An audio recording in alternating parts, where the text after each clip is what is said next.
Siapkan berdoa dimulai.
Di dalam dialog memiliki unsur-unsur yang khas.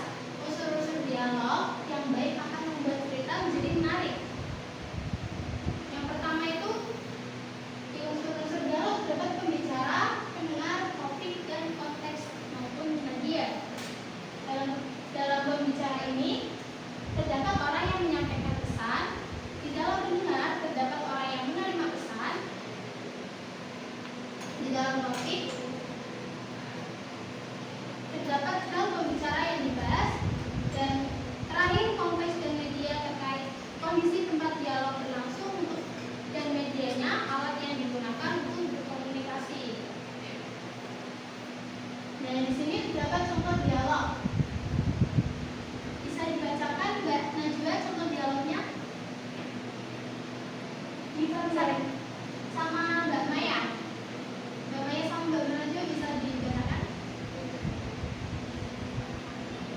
Mbak Najwa sebagai Rara dulu, Mbak Mungkin sebagai Reni. Baik, Bu.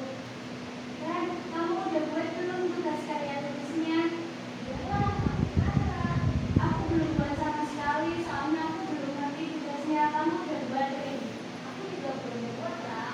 Tapi ntar pasti aku buat kok. Ren, aku boleh minta tolong nggak? Minta tolong apa? Tolong buatin tugas karya tulisku dong, soalnya aku belum ngerti. Terus aku juga nggak punya uang buat ke warnet. Jadi coba ntar aku bantuin. Dari penggalan tes ini kan ada yang dituju ya, masalah dapat terselesaikan dengan dialog.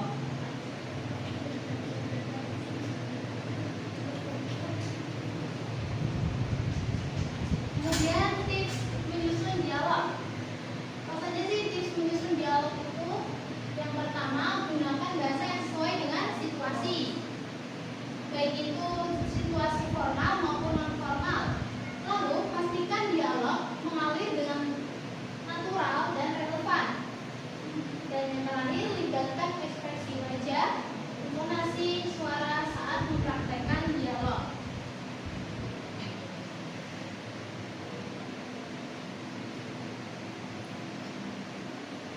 Nah, minggu kemarin Ibu sudah membagikan kelompok terkait untuk latihan pertemuan kali ini. Nah, sebelumnya memposisikan kelompok, Ibu akan menampilkan sebuah cuplikan podcast yang ini digunakan untuk bahan contoh untuk kalian berdiskusi, paham? Diperhatikan dulu ya.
dan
poin-poin penting dari cerita tadi tersebut itu yang pertama yaitu latar belakang Rafael. Yang Rafael itu merupakan seorang remaja yang memiliki misi untuk menuntaskan dendam keluarganya. Terus ada trauma masa lalu yang sangat mengaruhi kehidupannya. Yang kedua itu tentang persahabatan dan perjuangan. Nah, dalam menjalankan misinya itu Rafael bertemu dengan berbagai teman yang bantu membuka matanya tentang arti keluarga, arti persahabatan dan kepercayaannya.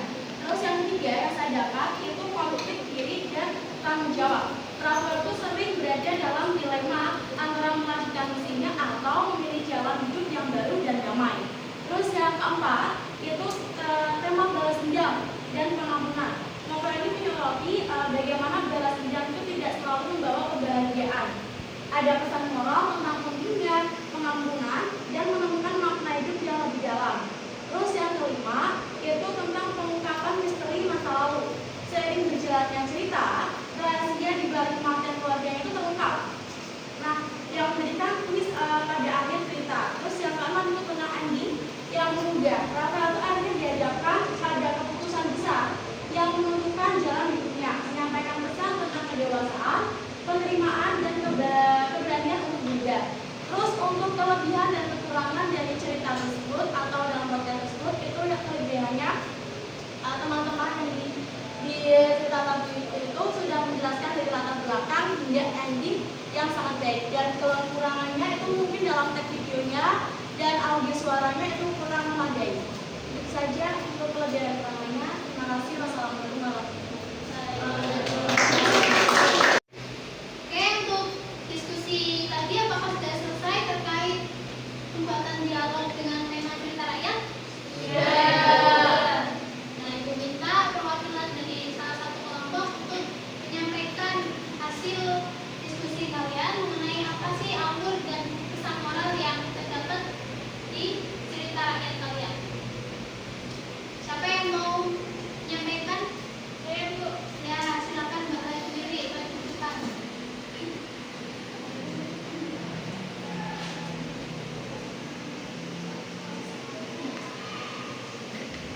Saya akan menceritakan alur dari cerita Paling Bunda. Paling Bunda adalah seorang pemuda yang berasal dari keluarga miskin. Karena ingin mengubah nasibnya, ia pergi merantau dan berjanji akan kembali membawa harta. Setelah bertahun-tahun merantau, Paling Bunda berhasil menjadi orang kaya dan menikah dengan seorang putri raja. Ketika pulang kampung, harapannya Paling Bunda sudah sangat kaya dan lupa akan asalnya dulu. Ia selalu mengakui ibunya yang sederhana dan miskin. Bahkan ia sampai juga menyumpah ibunya menjadi batu. Akhirnya dari perbuatannya yang durhaka, Paling Bunda dan kapal miliknya pun ditutup menjadi batu. Cerita Paling Bunda mengandung beberapa pesan moral yang sangat penting, yaitu yang pertama itu berbakti kepada orang tua. Yang kedua, jangan lupa diri karena harta, dan yang ketiga, jangan berbohong. Terus yang terakhir yaitu tindakan jangan bertindak buruk, dan buruk akan bertambah buruk.